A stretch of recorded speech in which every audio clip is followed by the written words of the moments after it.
Hello and welcome to the Moon Underwater. I'm Kelly Daniels. I'm Steve Jones. And I'm here with Steve Jones, new to the pod. And we're here to talk about all things pub-like today. And the focus is the ultimate pub topic, and that is sports. So what do you think about sports, Steve? I'm sitting here in Buffalo Bills gear. I left my Cubs hat out in the car. It's one of those things that I go back and forth between being in love with a team, hating a team, but pretty much every season I've got it's something that I follow. I'm a fan of English football as well. Go Gunners. And, you know, for parts of my adult life, I thought it was a stupid thing to do, silly to follow sports and get caught up in it. And then the 2016 World Series happened, and I cried when the Cubs won the World Series. So that kind of brought me back in. Oh, boy. How about yourself? Oh, I hate sports. It's the worst. They are the worst. I do watch them. I watch NFL. I watch Major League Baseball.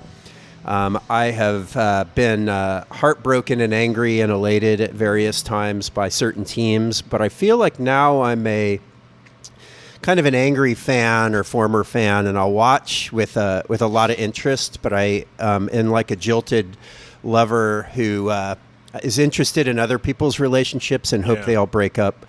And so I like sports, actually. I like watching them. I like them on at bars. Yeah. It gives people something to look at. And so we're going to talk all kinds of about sports, and including what George Orwell thinks about them. Who would have thought that George Orwell had a strong opinion about sports? But we haven't introduced ourselves. This is the first podcast I've done in months. And we're coming in with a new format and a new vibe, I suppose. And so, Steve Jones, it's our first time podcasting together, so I Googled you. And I found out that you used to be the guitar player for the classic punk band, the Sex Pistols. And I thought that was pretty amazing. It's true. That you're still around and that you live in the Quad Cities. Lost the English accent. Well, you've been in the States for a while, I imagine, or you're probably kind of incognito. Yes. So anyway, welcome, and I'm sure that you can bring your punk rock experiences into this podcast. Absolutely. What else are you into? Oh man, as of late, running. Had to kind of shake the old life, the old way of living. Midlife. Being a punk band, so you gotta get healthy. Extend yourself. Yeah. So been running. All those guys are on in AA, right? The ones that make it. And here we are drinking beer in the morning. It is before noon, but it's work. It's a podcast that takes place in a pub, and taking one for the team here. Yeah. A lot of travel for me. So that's the other thing, big in my life, and I know in yours. Big traveler. My wife is from Spain, and so we spend a lot of time in Europe and other places. I love to see the world. It's there's still so many places to go and not enough time to do it. So that's my MO usually during the summers. Other than that, I like to ski. So I'll be dreaming about that in the off season, dreaming about it during the regular season. But it's like the other part of me is, the diehard skier, do anything for the cold. And today it's snowing, and I'm super excited. It's the first snow of the year, and some of our little teeny local places are going to open. So I'm pumped about that. Nice.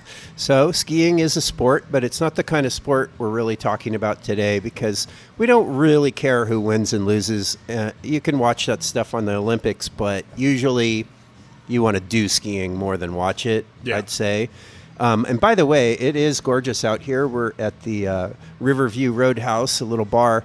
We're the only ones in the place besides the bartender. And we're sitting at a window overlooking the Mississippi River. Everything is gray and white.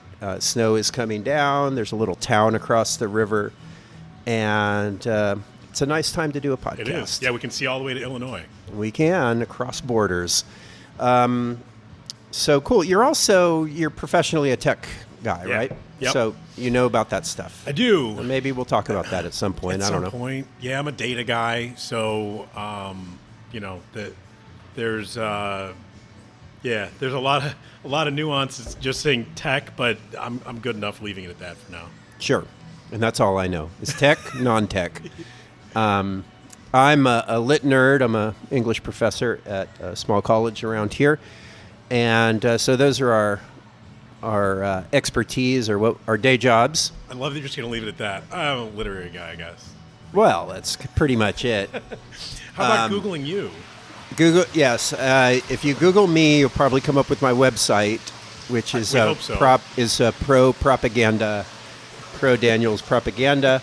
I don't know, man. I don't want to talk about the lit life too much right now. We're going to talk about George Orwell. Yes. I'm going to build it up to where I have like a big book release or something, and then it'll be all self-promotion. But right now, I've got absolutely nothing to promote and just a lot of sad stories since COVID. My publishing just fell off the cliff, and part of it I blame on COVID. Part of it's probably just me, and part of it is changing. I don't know. I'm not sure. I don't want to get sucked into that right now, though. It's too early in this podcast for that topic. But here we are, and first on the agenda is this article by George Orwell called "The Sporting Life." I didn't even look at when it was written. Does it say on this? I don't see it. Isn't this The Sporting Spirit? Yeah, that's what I meant. The Sporting Spirit. I don't know where I got that. It sounded good. Maybe you considered that. It's funny because I Googled The Sporting Life and Sporting Spirit just comes up because the search. They knew. And as you know, you're being a tech guy. Yes. It's like magic, right? There's somebody magic there that goes, he must mean that. Yes. And remember when that hearing with Mark Zuckerberg and some senator thought that there were actual employees deciding what, like an operator at a switchboard from the telephone service in the 1930s or whatever. I mean this. Click, and it shows you that. Yeah. And Zuckerberg's answer was like, that's definitely not how that works. No, does not work that way. That was embarrassing. Our leaders definitely give themselves a lot of chances to embarrass themselves. Yeah. But let's go back to George Orwell. Now, you know this, but in calling this podcast "The Moon Underwater," that's a fictional, idyllic or ideal pub that George Orwell wrote about in his day, and it's a charming little article, and he doesn't let you know that it's like a fake pub, and so I kind of wanted to base this podcast on that idea, but also I've just admired George Orwell for a number of reasons, which we can get into as time goes on. But he, I don't know, he was a communist who kind of turned against global communism, mainly because he saw that Stalin was a monster. And maybe that's the thing that I admire the most is the willingness or the bravery to buck your own people. Anybody can take a stand against the other team and then hurl insults at them. But how many people actually criticize their own team? And we see that when people do that, there are not very many of them, and they get really punished for it, way more than, So the fact that he did that, I think, is commendable. And his take on sports is pretty interesting. I was curious what you thought about this article. Yeah, so what I see from him is sort of a very post-war take, right? I mean, the article's written in November of 1945, which I was like, okay, wow. Like the timing's perfect. And he sees this as sort of an extension of how the war is continuing after in some ways, right? So I thought that he was super pessimistic about a lot of what was there, and that there's a number of ways that I think he's probably right, and some things that it was like, okay, but it's not exactly, it's not 100%. So I want to get into some of those. The big one for me was he was really worried about the rise of nationalism again. So in 1945, that makes sense, right?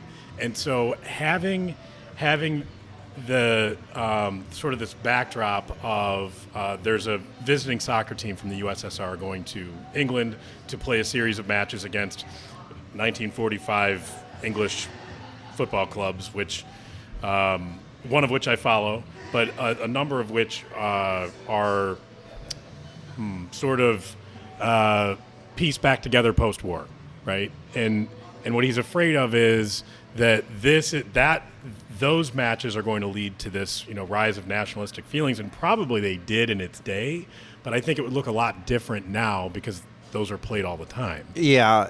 So he's really talking about nation against nation teams. Right. He's not talking about like going and playing football. You get the feeling he also doesn't really like just the hyper competitiveness of sports in general. I don't think he would have liked soccer hooliganism. I doubt it was happening in those days. Maybe it was, but he certainly wouldn't. And he probably, I don't know, if he were here looking at NFL and he would see the, I don't know, just guessing what this guy of a different era would think today is kind of dumb, but it's fun. We could do that.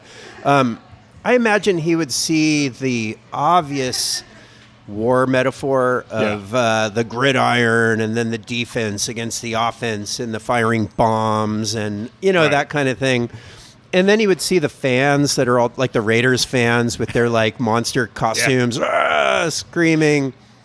And I think he would probably be dismayed at that. But then also there's a silliness and campiness to it all that undercuts, I think, some of the militaristic stuff. And then there's the jumping into the Lambeau leap that became every team does now, where the wide receiver or whatever jumps into the crowd and there's a lot of love.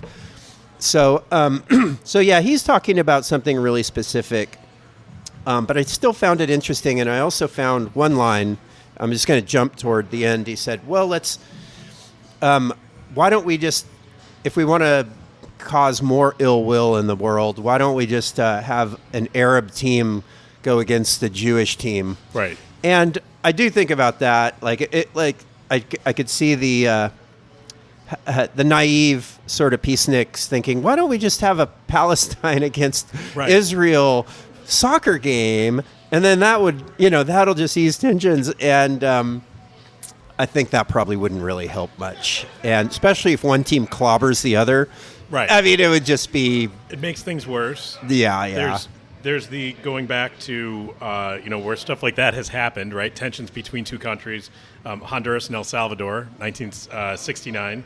Got it in my notes. The football war, where there was like tensions that were built up, and all of a sudden there's a series of games for qualification to the World Cup, and there is literally a war that breaks out between the two countries. Wow. And so good timing. It's those are one of the things I have written down. Like, yeah, he was. This is where he nailed it.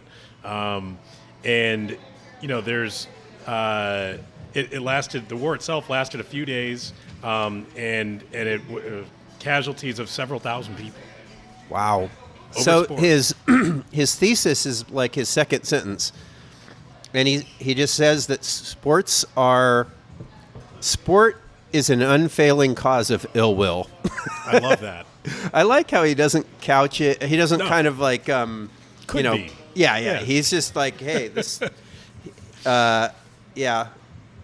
I like, and throughout the essay, I think he nails a lot of things about the way humans are. He talk about how people complain about the game, about how the refereeing was unfair or some team. And he says, as usual, everyone answers these questions according to his political predilections. Right. So, and in our world here in America, we're watching NFL or whatever. You watch a game, and it ends up with a incredibly important holding call that, just changes the outcome. And it's so obvious if you're the team that got called holding on that it was just, they've been doing that all day. Right.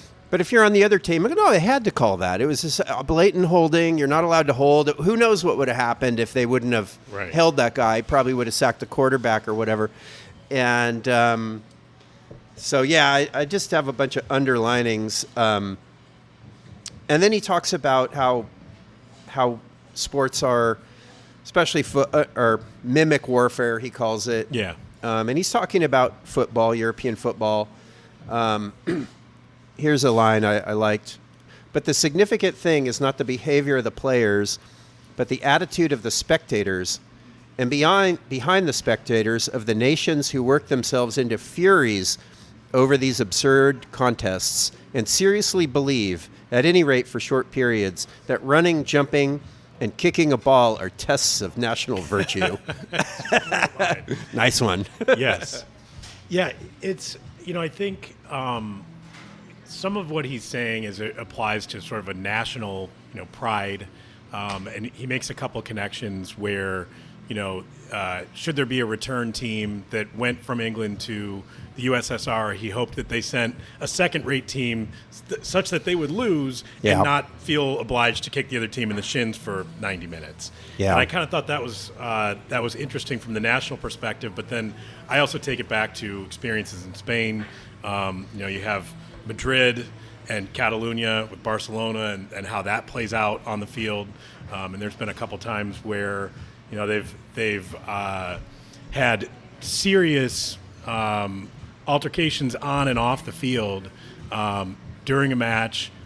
Recently, back in the 2000s, where there was a player that was very good player for Barcelona that was bought by Madrid, and there was just about riots at the match when they played together in Barcelona. These are political tensions playing out on the field that people feel really strongly about, and I think in a lot of ways more so than here. Here, you can I can go to a Bears game and sit with a Packer fan, as much as I might not like that.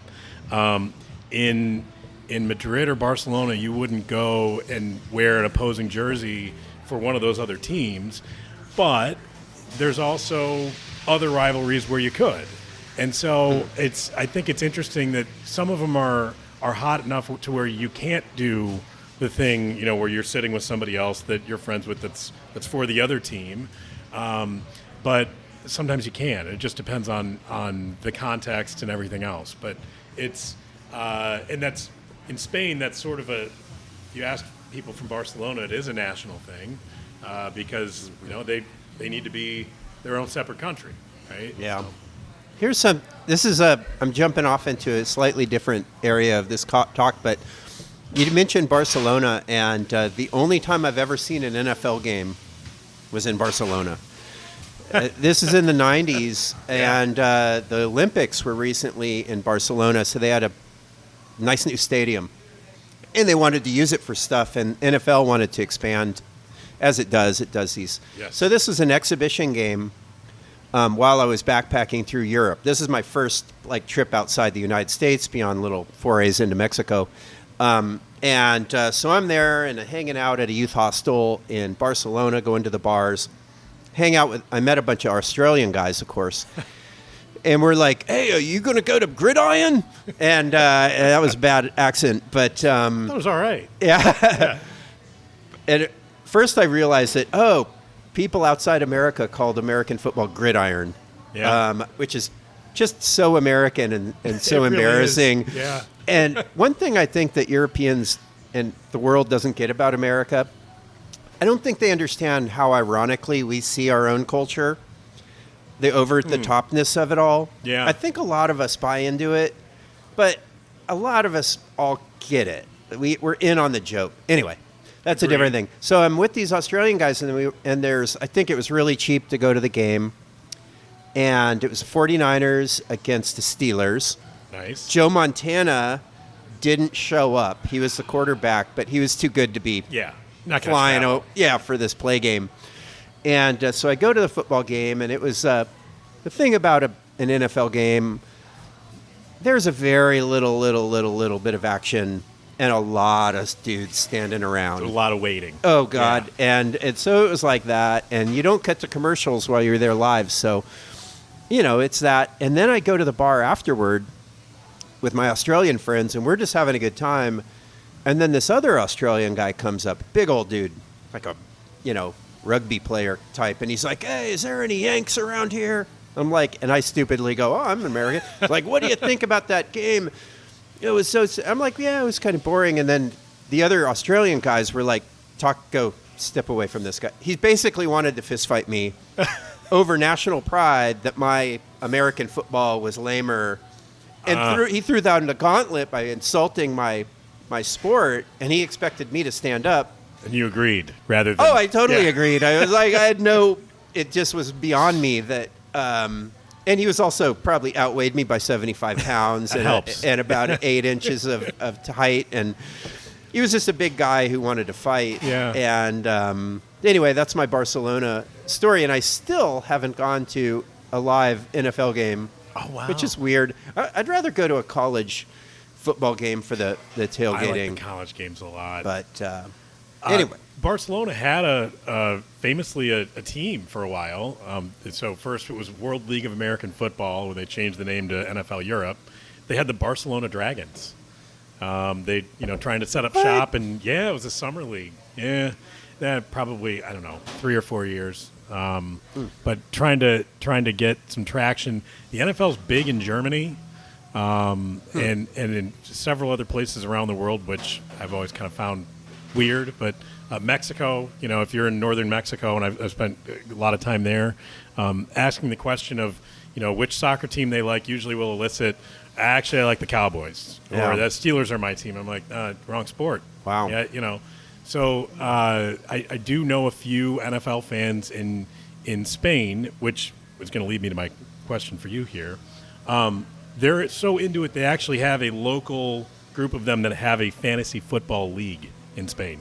And they stay up until all hours of the night watching the games. That's dedication. It's way more dedicated than I would be, even for American football, which I like. Yeah.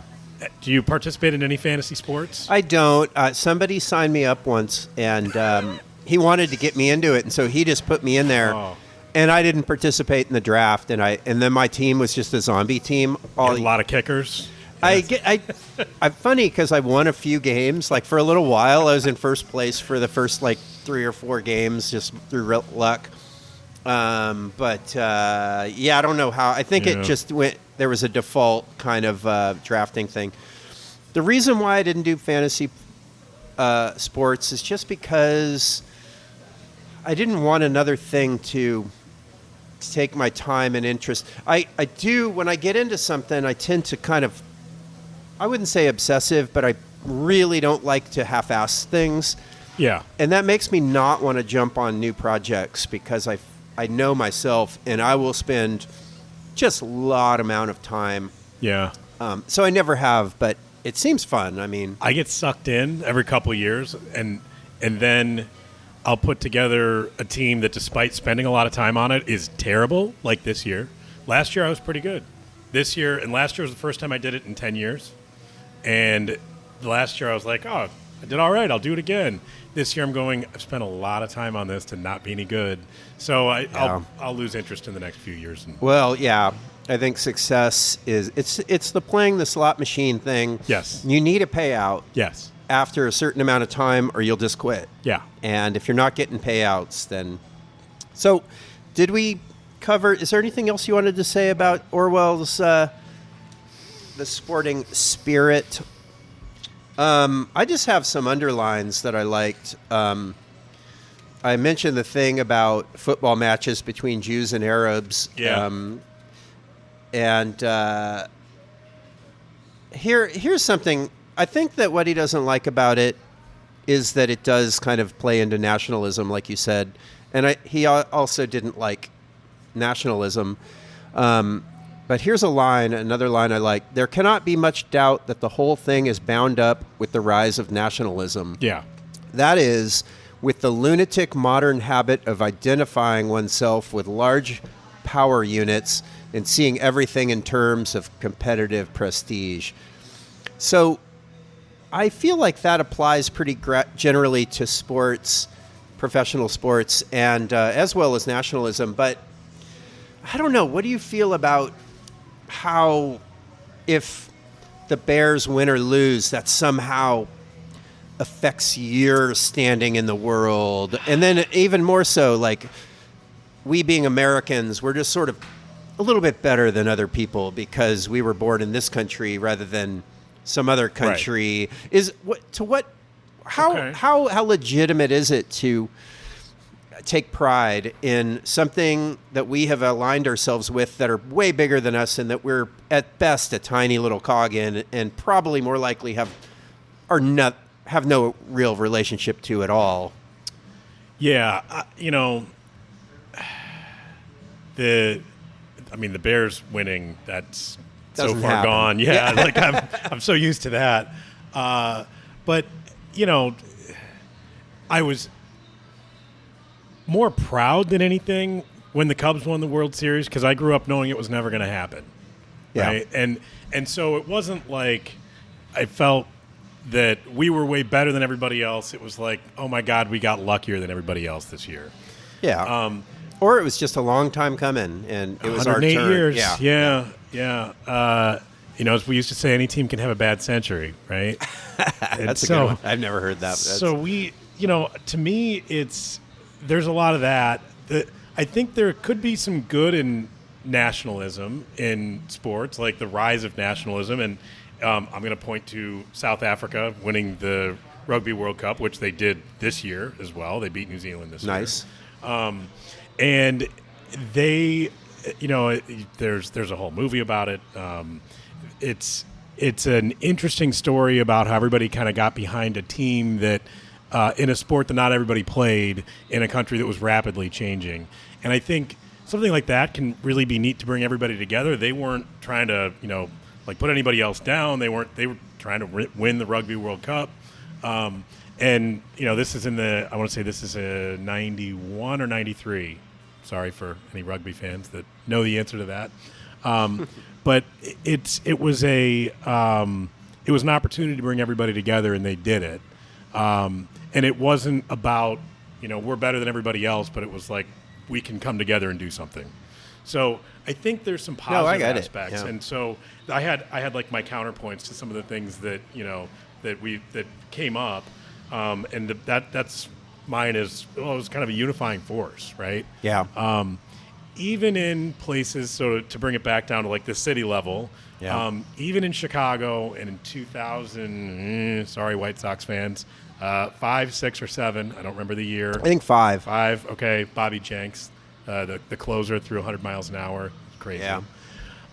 As Cubs fans, we were happy that, look, there is a World Series title in Chicago, even if it's not ours. I remember was it Jose Guillen, the manager? Ozzie Guillen. Yeah. How could I miss that name? He would, when he called out the closer, he would pat his stomach. It was like, call out the fat guy. Call out the fat guy. Fantastic. And only Ozzie could have been like that, just blowing through all kinds of sensitivity training manuals. Yeah. And he didn't care, and they won. And so I think everybody found that acceptable. Yep. Yeah. So I kind of like that. That there was that you can bring people together. Now, not all Cubs fans are going to agree with that. And I have a feeling that in Chicago, when the Cubs won the World Series, there was some finally they can shut up about it from White Sox fans. Yeah. And so, I think that there's a kind of a sense that your city or your teams kind of come together over. And I mentioned I'm wearing a Bills shirt, so I am also a Bills fan. It's a long story, but when you have a city that's as small as that, it's like Green Bay, right? I mean, these are small places. Yeah. They have one thing. Yeah. There's no baseball. The Bills have hockey. Sorry to the Sabres. But the big thing in Buffalo is definitely the Bills.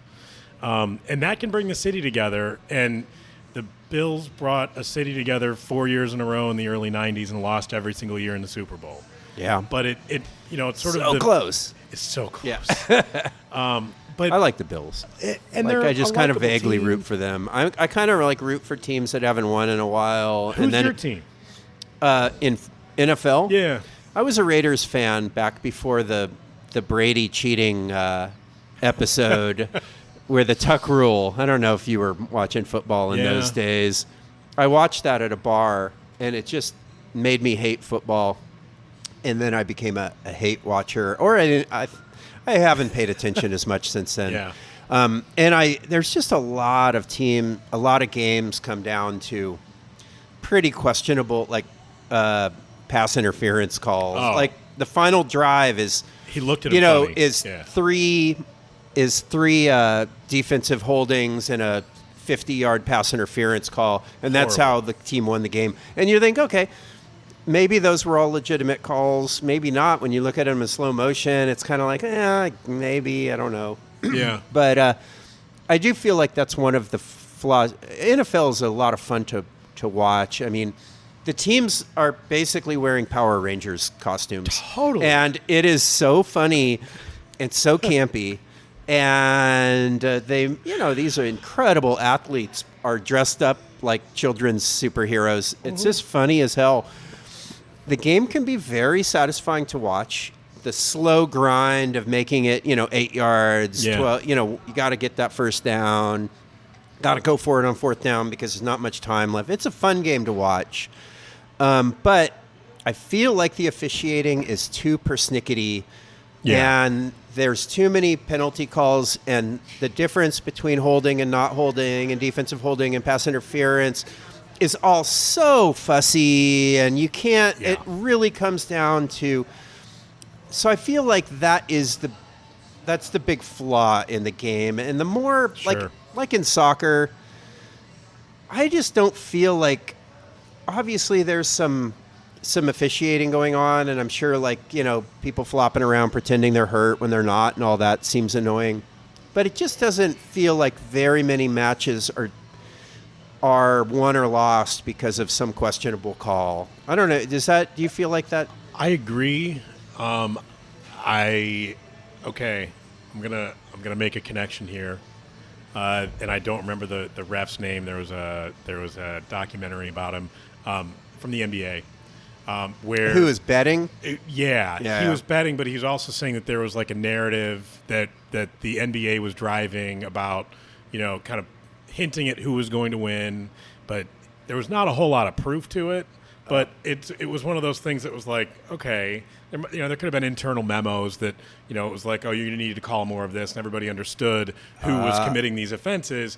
And it feels a little like that with the NFL from time to time where,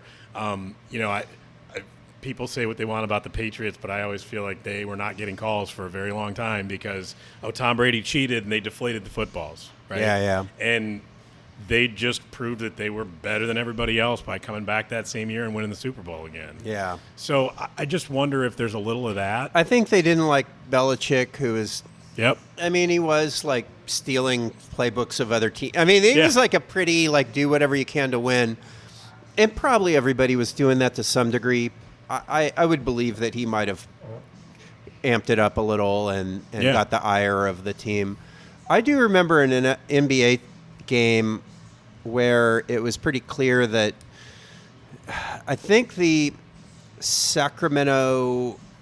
What was the Sacramento team called? Like the Kings? The Kings. Yeah, the Kings. I was thinking the LA Kings is hockey. Yeah. So the Kings against the Lakers, and the Kings were about to win the championship, but if they lost that game, there would be one more game in LA. Sure.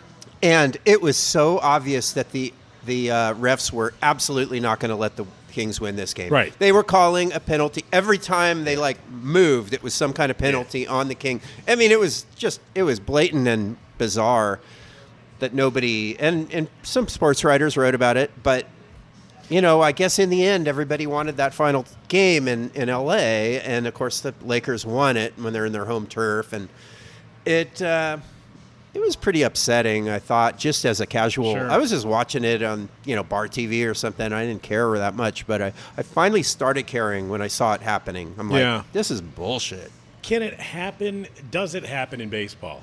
I have an opinion, but I feel like the balls and strikes thing can change a game pretty dramatically, although those umps are watched for that. And so I don't know. Can it happen? I guess it can.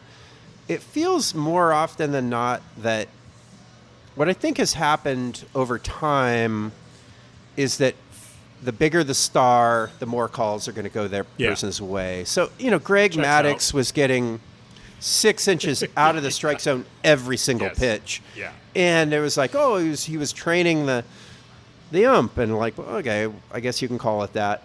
But And then, like Albert Pujols in his prime, anytime he was upset about a pitch, then he would get all the pitches in his way for the next 2 at bats. Right. Like, you know what I mean? It was just sort of. To me, baseball seems fair in that sense, and it's obvious, right? So when you've got the box on the screen that says this is exactly what happened, and there's no getting around it. They could have an electronic strike zone, right? It's obvious, and therefore I think less likely to happen. The reviews you can see, right? So when they get to challenge, and it's like, oh, there's a close play, and I tend to think that the baseball umps are pretty good about close calls and things that I'm like, there's no way that he was out, and they look at it, and they slow it down, and all of a sudden it's, oh, you know what? By a split second, the ball beat the runner there. That's it, which is crazy. Yeah.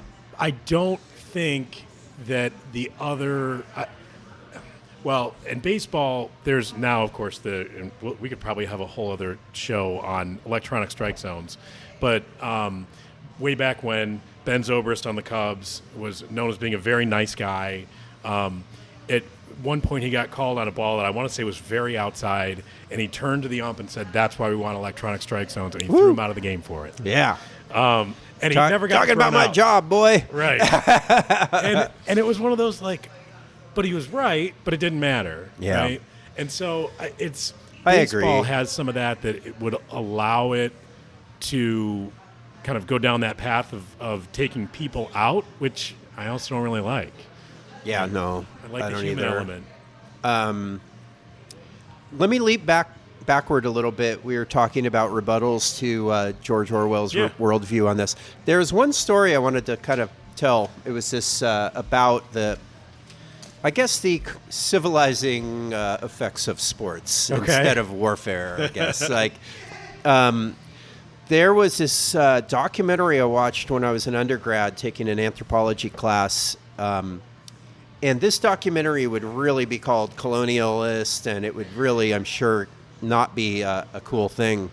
But I remember watching it, and it was presented as like a really lighthearted and sweet. And so it was a British anthropologists in Papua New Guinea, and they were studying these tribal people that were pretty much, technology-wise, Stone Age technology, and they were very warlike kind of people, and they have these different tribes, and they kind of live off the land. And then they go and raid each other's tribes, and they go in, and this is kind of how they redistribute stuff, but also it's the main way that procreation happened, because that's the way they would go, and they would steal women. Sounds pretty awful. Yeah. But without that, you're basically having kids with your sister. That was the also only... not good. Yeah. Two bad things. So they have this system that's been going on for thousands of years, I'm sure, where they have a certain amount of warfare. They're fighting with sticks and stuff, so it's not like massive, like thousands of people dying, but it was pretty bloody and pretty gnarly. So the British came in and colonized to some degree. I don't know what kind of presence they had. I don't know that stuff very well at all. But they were telling, all this war stuff. Why don't you they taught them how to play cricket. Sure. So instead of like these war things they would have these cricket tournaments, but they would the local people changed the game. They changed the rules. They made it more violent. Okay. And so, but not deadly, but violent. Yeah. And they would have these big cricket tournaments.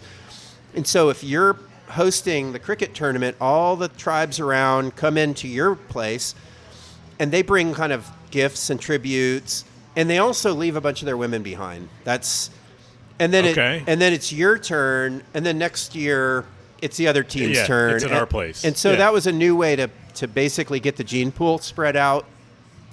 And the game was really like people would get injured, but nobody would get killed, and it was a big festival, and there was a lot of they would do these elaborate dances that were their team's dance, and it was presented as really cute and condescending. It was very, And it's, of course, the British coming in and telling these people who have been around for thousands of years how they should be running their lives. Right. And I'm sure the women that are being traded are still treated like, Yeah. belongings. But it's so I don't know. But if you just say, is it better to go in and raid and then kill a bunch of people and a bunch of your people get killed and you steal some women, or is it better to have this symbolic warfare? Right. Anyway. And cricket being seen as like a gentleman's sport, right? Yeah. They're always kind of. Have you ever been to a cricket match? I have not. No. Boy, it's different. Slow, right? Baseball's slow. Yeah.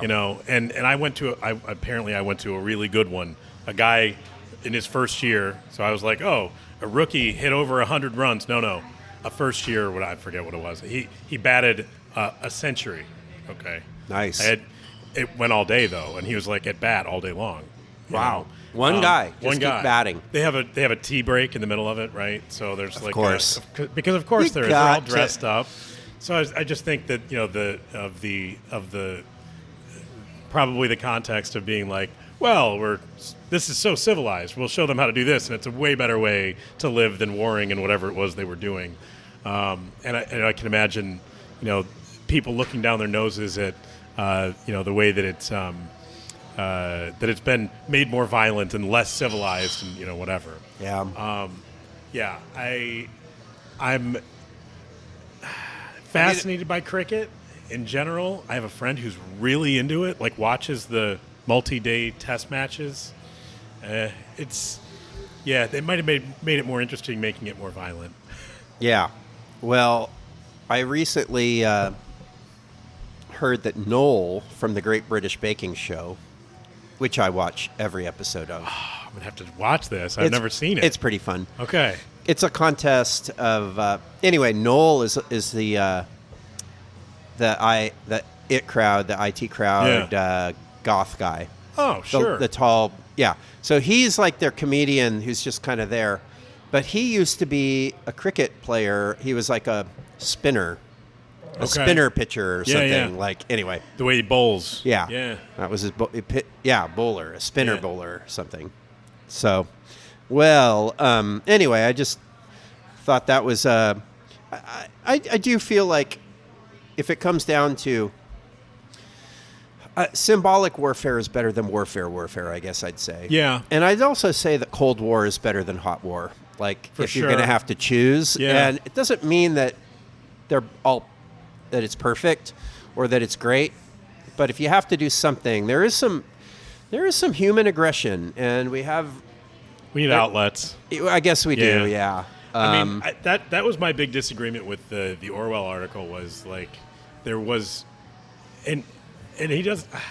I don't think he's coming out and saying sport's horrible, all of it, and whatever. He doesn't like it, what it makes people kind of do or act in terms of nationalistic pride or whatever. He's not terribly absolutist, I don't think, on a lot of that stuff, and. I think he that's liked probably the just good. Playing like you just show up for the pickup game, kicking the ball around. So he has another article. I forget the name of the article off the top of my head, or an essay, memoir.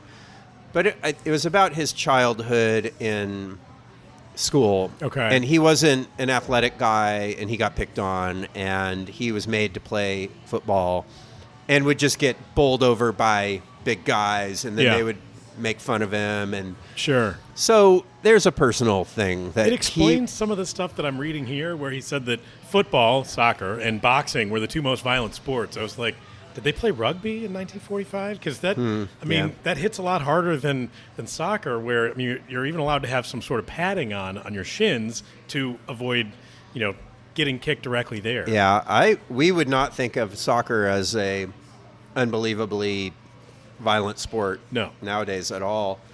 How about the thing about boxing was pretty funny though.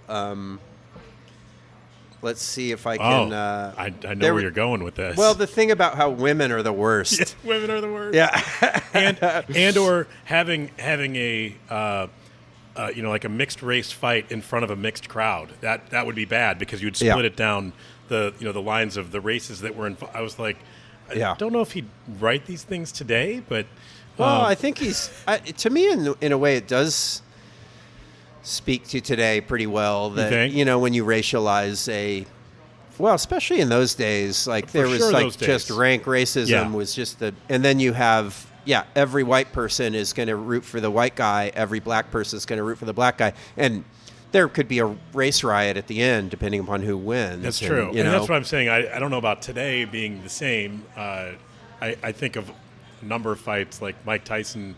Oh gosh, who was it that the big white heavyweight that he knocked out in 17 seconds, something like that.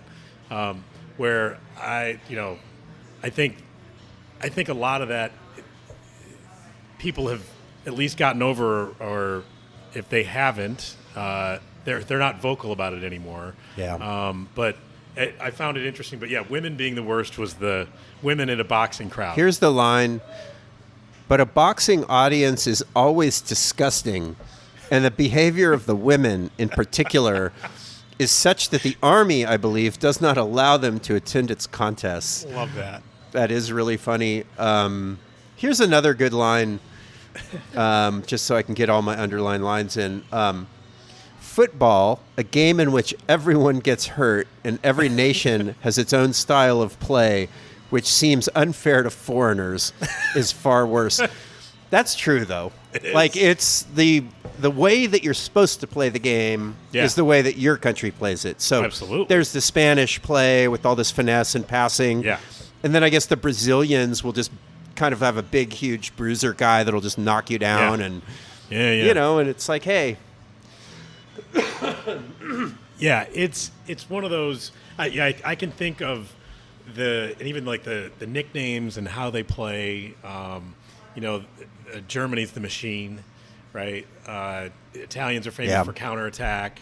The Spanish, the tiki-taka, the beautiful game in Brazil. But they always have one guy that's gigantic, and kind of the bruiser, the enforcer. It's. Do all teams have the same amount of pretending you're hurt to waste time, or is that? I think there's more from some teams. Yeah. And certain players, for sure. Neymar was famous. There was the meme of him, like, rolling all over the world. But in fairness, he was fouled all the time because he was really good. Yeah. And so if you're him... he's playing back. Well, you're going to get a card for this because I'm going to be really hurt for 30 seconds. But those knocks, as they call them, add up towards the end of a game. And that sucks if you're him. But then don't be so good. Yeah. So you're pro pretending you're hurt and rolling around on the ground. No, not really. I hate it. But I also get it. Like, sure. It's but the NBA said they were going to do something about it because they had similar kind of flopping. And what they did was, after the fact, we'll go back and we're going to review the anything that seemed a little odd in the moment, or if they even got touched, or if they got hit that hard. And guys got fined, and I feel like it reduced the amount that happened. Though, in fairness, I don't watch much NBA these days. I saw something absolutely hilarious on a college football game the other day. Okay. It was a lineman. After the whistle was blown, there's some pushing and shoving, and this big lineman gets pushed a little, and then he falls down. He backs up, trips over a guy that's on the ground, falls down, rolls over a bunch of times. Yeah. And it was he was laughing at the whole thing himself.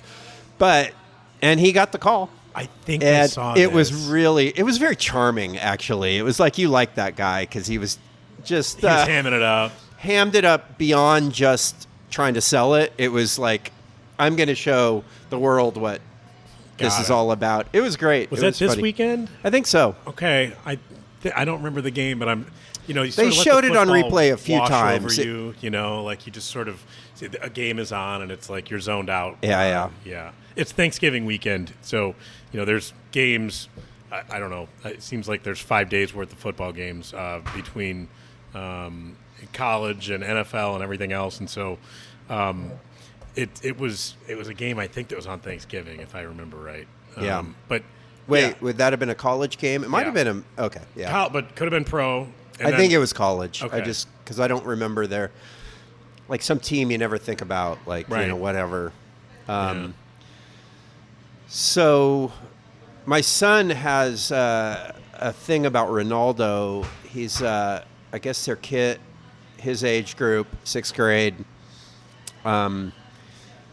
just like being a fan of Ronaldo is it's this extreme, idolatry. Yeah. And but also you have to kind of hate Messi because of it or something. Yeah, And, for sure. Like it's They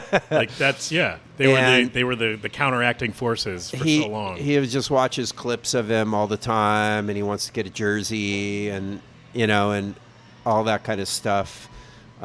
So he's getting into soccer lately, Okay. which is fun. I like him playing soccer more than baseball, even though I played baseball. Didn't really play soccer, but I feel like soccer, any kids can just start kicking a ball around in a field.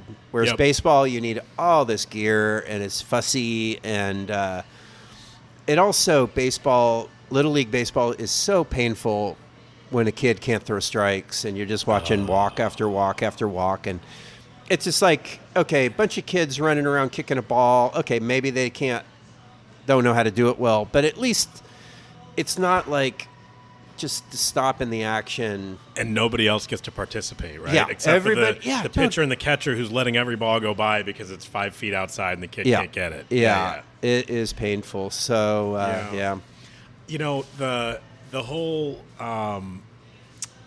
I think soccer, I played as a kid and I did not play well, but I really liked it. It's interesting. I think you have somebody like Ronaldo, where I think he could have played anything, right? He's like 6 feet tall and perfect athlete, probably would have been good at whatever. And grew up in the Azores, oddly enough, and moved to Lisbon when he was like, in his teens. Parents moved. He grew up where? In the Azores. Where is that? In the island chain in the Atlantic. Mm-hmm. And He was poor, right? not really. Oh, I mean, okay. not like well off, but not really poor either. But Okay.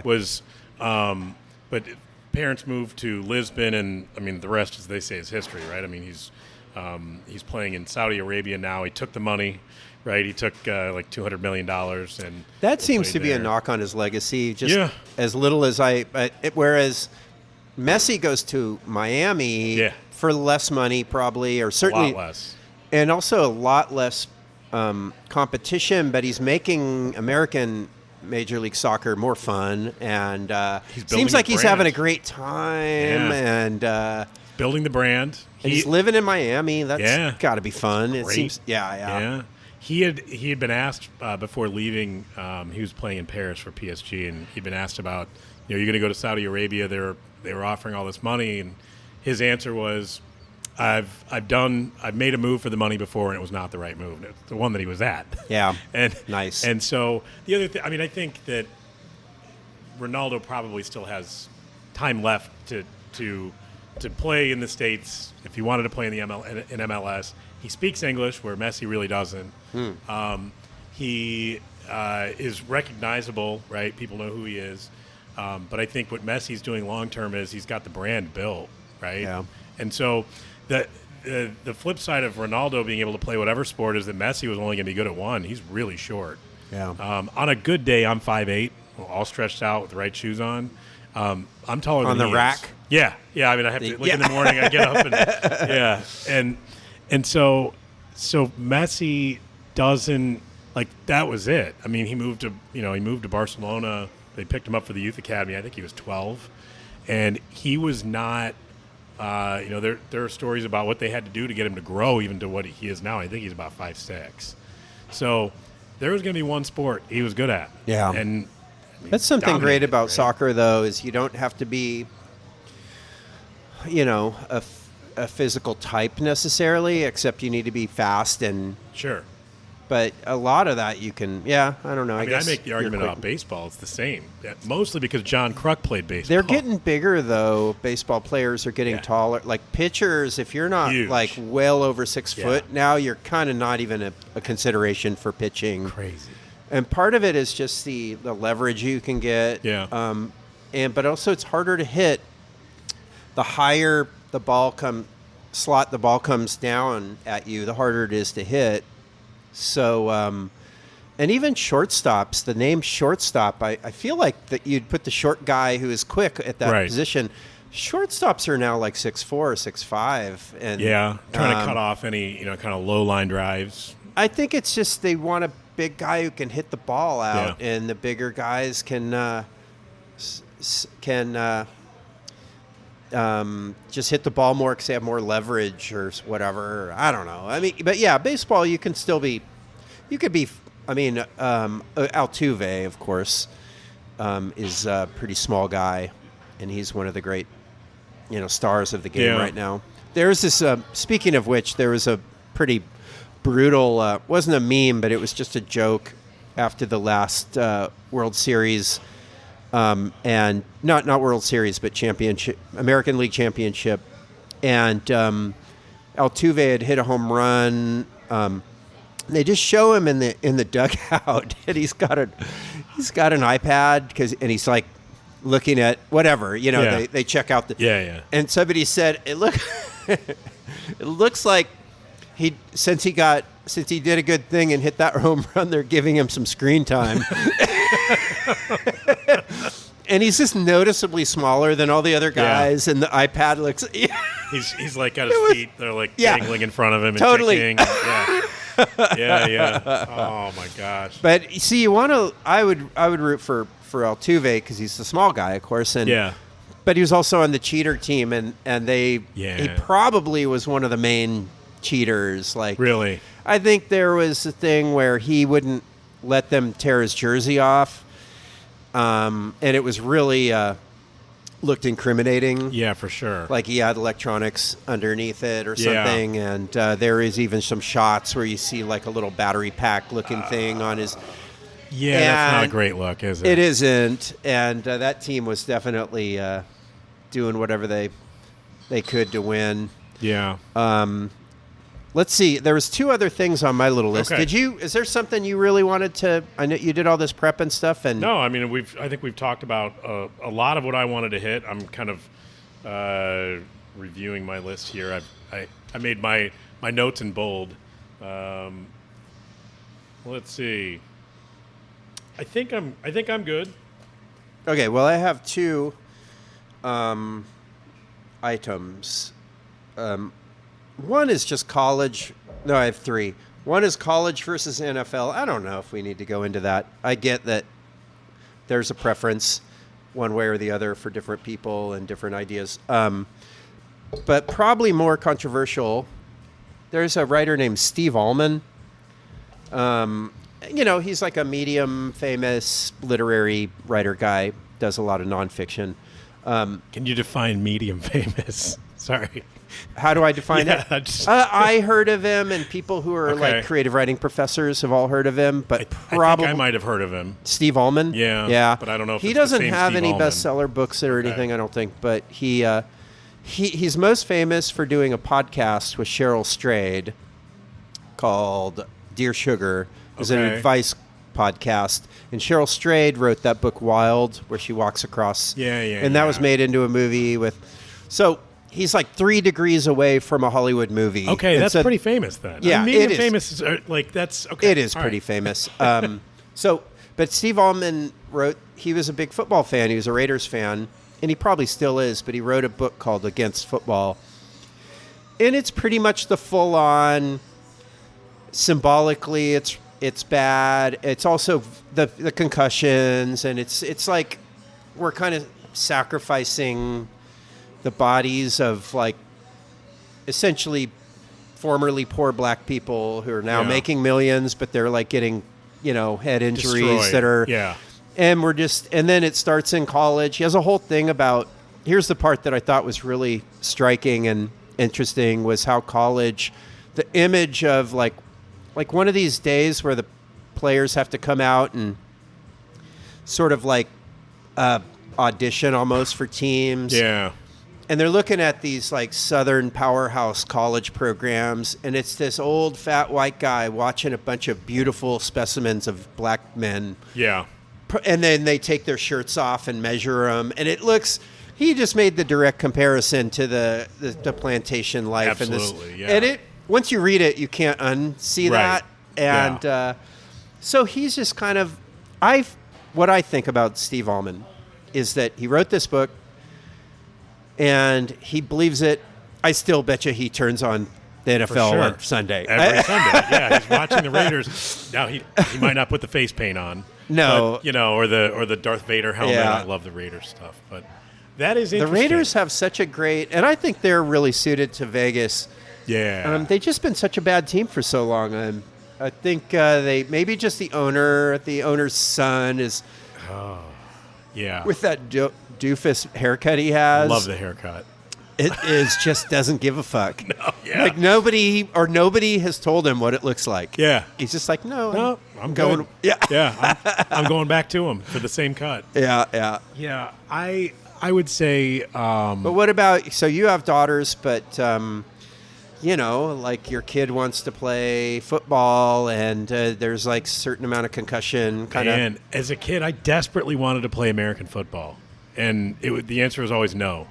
Now, as it turns out, from orthopedic doctors that my parents later knew, they were like, "Oh, football is the good one. You let them play soccer, they way more injuries than that." Yeah. Well, at the time, it wasn't head injuries, right? Yeah. And I'm sure but it was there like are knee in injuries too, or something. Knees, ankles, things like that, broken bones, broken arms, and that.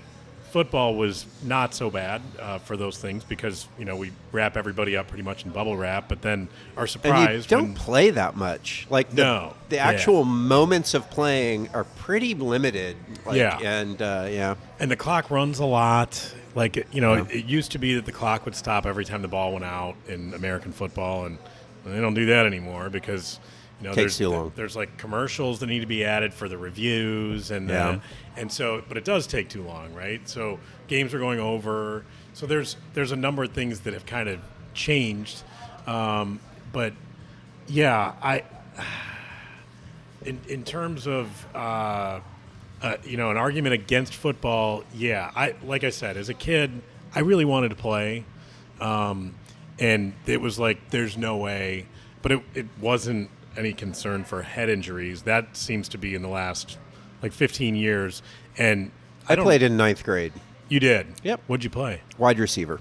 And how did that go? You played 1 year. I played 1 year. I was starting. Okay. I was a starter of a pretty bad team. I think we lost a lot more games than we won. But you won some games. We won some games. I caught a few passes.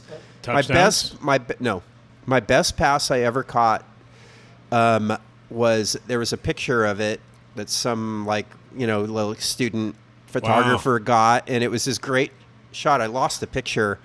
It was called back on a holding penalty, but it was like a 35-yard catch, caught it, pulled it off the ground and half out of bounds catching it while the defender was on the ground because I'd juked him, and I was pretty fast. I wasn't big.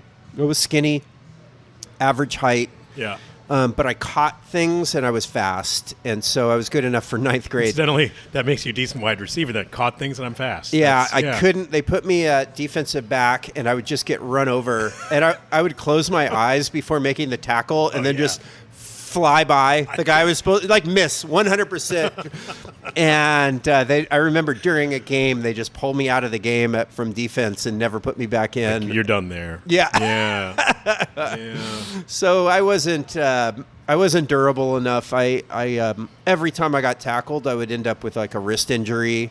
Oh yeah. I'm just small boned. I it doesn't just really getting smacked. I'll get pretty beat up pretty easily. How did it take a while to learn how to play? I can't picture. I played just schoolyard ball, without pads. Yeah. And I was good at that. Keeps you from using your head to hit other people. You not can't having pads. hit. Well, it was always just touch, or if we played tackle, it was kind of gentle tackle. Yeah. And so I played that a lot, and then I played on the team, and then they would make us do wind sprints until we were literally vomiting. That's how you know you're getting a workout. Oh yeah, my God, it was intense.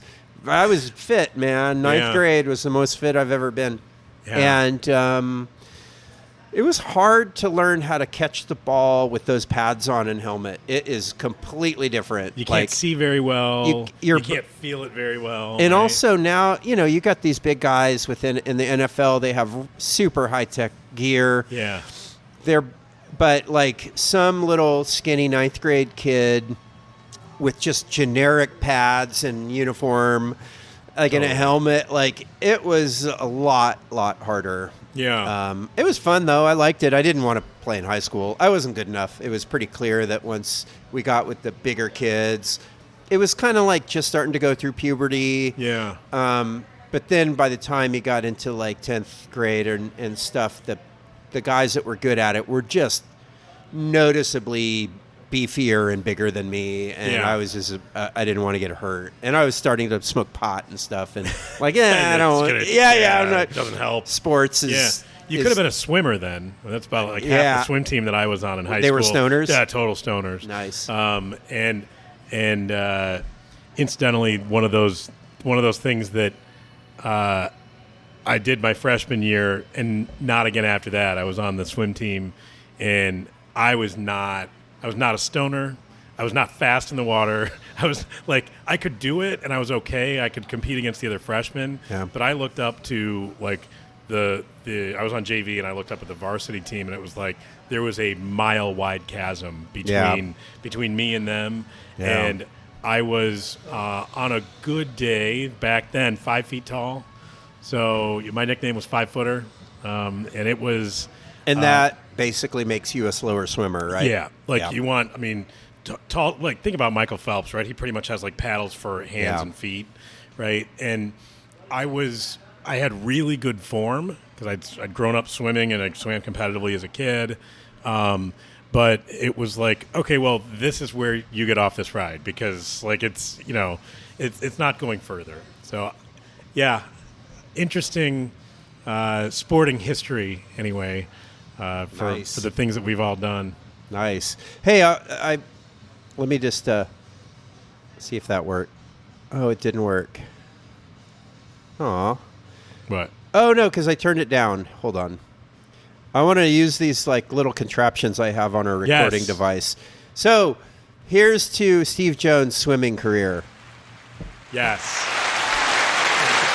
Finally somebody actually watch and applaud for me. It's amazing. I just have this little soundboard buttons, and that was pre-recorded in there. So I need to learn how to be like a DJ and start using silly. I like that we have the board, though. It is like pretty funny. This is a cute little piece of equipment. It's pretty great. So I have one more topic, and it is our... And we still have some beer left. So we do. We have a little bit. We could also get another pitcher if we want.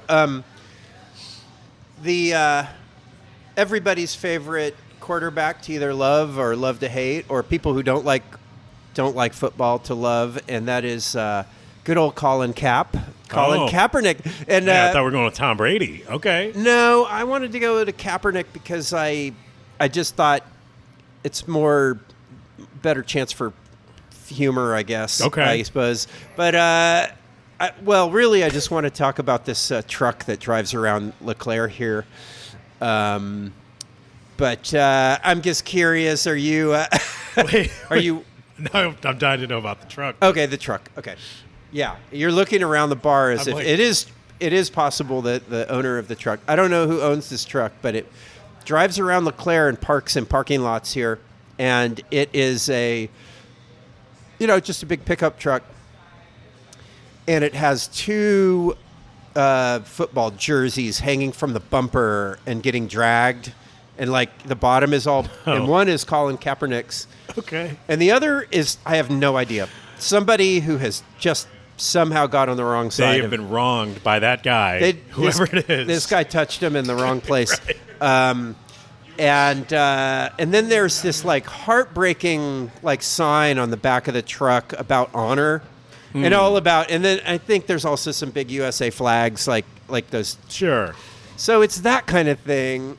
But I have never, the most passionate I've ever heard anybody about NFL, around here at least, is not their favorite team or they're a great game or the Super Bowl or anything. It is hatred for Really? this one guy.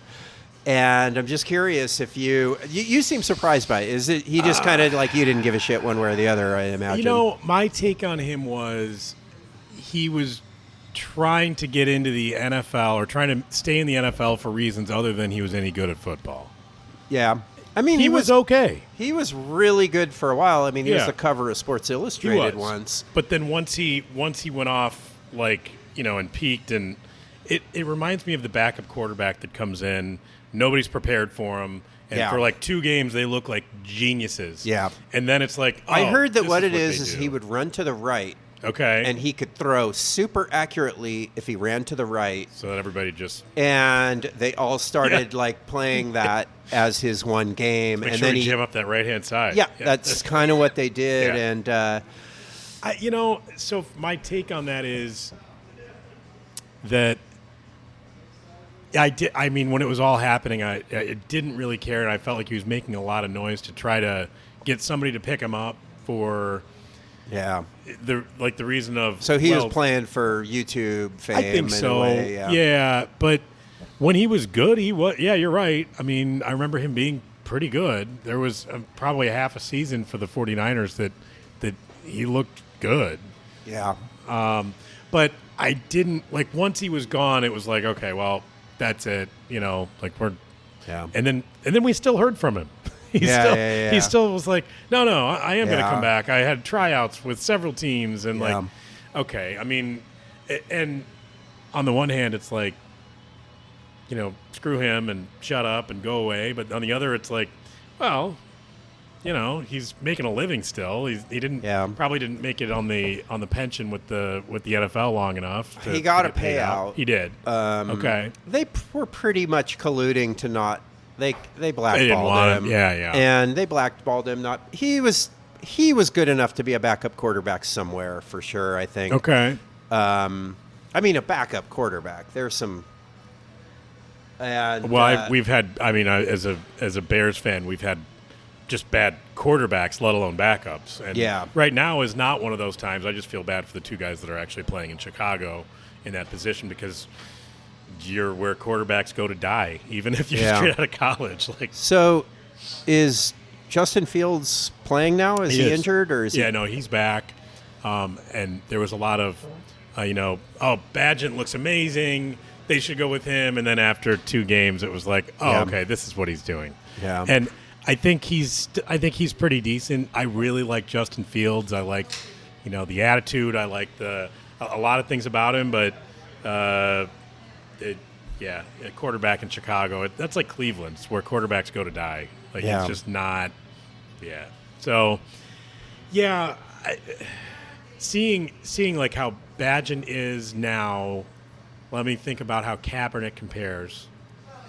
Or compared, anyway, not because today it's going to be different. Yeah, I mean, it's probably similar, right? Somebody not prepared to play him, team not prepared to play him, they would, you'd be pretty confused until probably, 3 quarters in at least. Yeah. And I think that's what's happened. That's kind of what happened with the Bears. But anyway, the whole Kaepernick thing, where is he now? We know? No, I haven't heard anything from him in a long time. Yeah, I think he got a payout for suing the NFL, and nobody will ever play him. And many years have gone by now, so he's also what's older. it, probably 10 years? Yeah, maybe. Yeah. Time goes fast, and I don't know. I just thought it was an interesting thing, not in that he just did that.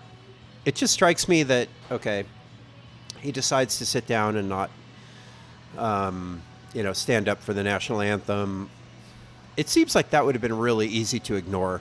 And had people ignored it, it would have gone away. It'd have been would have meant okay, nothing. do whatever. And instead it enraged a lot of people and just made them, I'm never going to watch the NFL again. And I don't blah, think blah, it was blah. even 10 years. I think it's less. Yeah. But I can remember there was a game where the Bears were playing the Steelers. I want to say it was at Soldier Field, and the Steelers had a player who was a vet, and Villanueva, and he was like, "I'm not going to go out for the I'm just simply not going to go out because I want everybody to stand, so we're not going to go. So the entire Steelers team didn't go out for the national anthem. Oh man, that was a huge deal. And it's like now we're almost to the point where they're not showing it on TV because it's like, look, let's just not even fine. I have to say, I have. Speaking of nationalistic pride, right? We're talking about national anthem. Here's the thing. The one thing I'd say that, not the one thing, there's a lot of great things about America, but one great thing is that we have the First Amendment. We have freedom of speech, and we can criticize our own government. There's no gun to your head saying you got to stand up. Yeah, and yet it does feel like in this one thing, national anthem at sports is totally compulsory patriotism, which sounds very Nazi-ish to me. Can I say that I felt like I ran in the turkey trot over the weekend? Yeah. Okay. And as I'm standing there, we had Miss Iowa sing the national anthem. Yeah. And people are wearing stocking caps, but I'm like, all right, well, you take your hat off. Yeah. And I was at first, when they started singing, mildly annoyed that other people didn't take theirs off, and I was like, okay, wait, I'm going to take mine off, but. I mean, it didn't have a whole lot of cover or something, I get it. You don't want to get cold. But it took me through to the end of the song to, rationalize why you might not. But also just it's okay. Right. Like, if somebody wants to be, They want to do it. And I think a lot of the people, that were wearing it, I don't think even thought about it. Yeah. Like, it just wasn't even a No, thing. I don't think they were making a statement. No, They just not in Iowa, right? But it was one of those we're there, and then some of the people, there was a handful that through the song were like, oh, and then hats off. Sure, quick. yeah. And I was like, oh yeah, so there's probably I'm not thinking about it. Then you go to the River Bandits games. This is our single A, high A minor league baseball. I like you qualified it. We are high A. High A. That's right. It's a big difference. Yeah, it's a whole step from league. low A. Yeah. It's like 0 A to A. Really. Yeah. It's a better. But you stand for the national anthem. You got to. If you don't, I'm not that I would be the jerk who just sits there.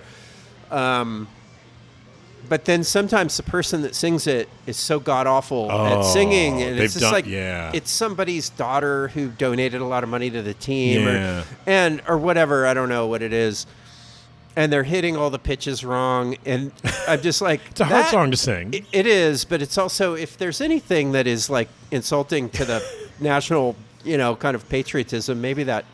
Not being able to sing. It's like when Roseanne did it. Yeah. However it was in the 90s. Yeah. That was a huge thing. That was like the shot across the bow for her. She's become more and more obnoxious or whatever. Yeah. But the baseball, you could not, I guess there would be people that would not stand. But then, are you going to stand for the seventh inning stretch? Yes. Do you have to get up for that? You don't have to, but you want to. Okay. See? That's so it. It's the opportunity for the last beer. So right? wait, but the seventh inning stretch, Take Me Out to the Ball Game, it's just a fun, silly song that you get to sing along with. Yeah. The national anthem has a heaviness to it that it's forced. Maybe you're just not feeling super patriotic at that moment. Okay. It's not I don't know. I don't know. I feel like being in a liberal democracy where we have freedoms, I guess social pressure is just a regular old thing. Yeah. There's all kinds of social pressure we have for all kinds of things, and we do them if we don't want to do them. So, no, I don't know. I didn't want to make this podcast. No, but it's interesting. Yeah. But it's interesting to think about because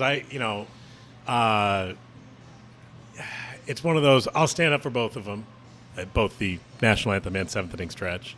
And my favorite seventh inning stretch that I have ever been a part of was probably 2015.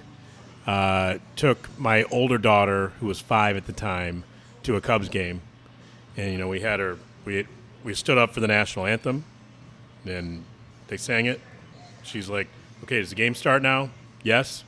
And then the 7th inning stretch came on, and she's like, "Is the game over?" Right? You start with a song and you end with a song. And we were like, "Oh, do you want to go?" She goes, "Yeah, but it's over, right?" "Yes, it's over." We only told her a couple of years ago. She doesn't.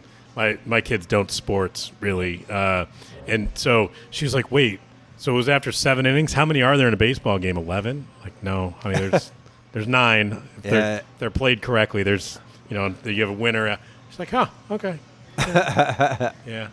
So it's one of those you never know. Yeah. Well, the Chicago Cubs they used to have Harry Carey. Yeah. And I know Bill Murray would show up there now still and then. does. And so it could be a lot of fun. Okay. Well, that's all I think got I'm good. on my, Yeah. I think we had a good talk here. The first I think we solved first time out. Yeah, we did. Yeah, we solved the world's problems with sports. Sports are a thing. And I don't know what we'll do next time. I don't have my notebook here, but we'll pick something from the notebook of topics. And yeah. I got a million things in my head. Awesome. See you next time, All right, Steve Jones. thank you. Keep on punk rockin'. Yes, thank you, Kelly Daniels. Yeah. Oh, let me push this button. I think it's this one. There. Oh, I need to Is turn that the up. punk rock button? No, it's outro music. Here we go. What do you think? Nice. I like that. I was going for like 1930s, 1940s music. And thanks to everybody. I'm sure, I don't know who it is that we need to thank except ourselves. We'll be sending this one out and letting everybody know. Yep. All right. Take care, all.